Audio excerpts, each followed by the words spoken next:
இங்க ஒரு ஜோடி காட்டுக்குள்ள மரம் வெட்டிக்கிட்டு இருக்காங்க. மரம் வெட்டிக்கிட்டு இருக்கையில அவன் ஒய்ஃபோட கையில மரம் விழுந்துருது. இவனும் அவளோட கையை ரிலீஸ் பண்ண எவ்வளோ ட்ரை பண்றான், ஆனாலும் முடியல. மரம் கொஞ்சம் வெயிட், அதனால அவன் கையை மாட்டிக்கிட்டு ரொம்ப டைட்டு.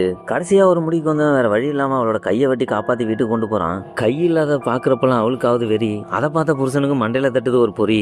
உடனே அவளுக்காண்டி ஒரு ஆர்டிபிஷியலா கையை ஒன்று டிசைன் பண்றான். அந்த கையை ஃபுல்லா தங்கத்தாலே செஞ்சு அவளுக்கு போட்டு விடுறான். அந்த கையை போட்டு விட்டதுமே அவளுக்கு சீக்கு வந்து இறந்து போயிடுறா.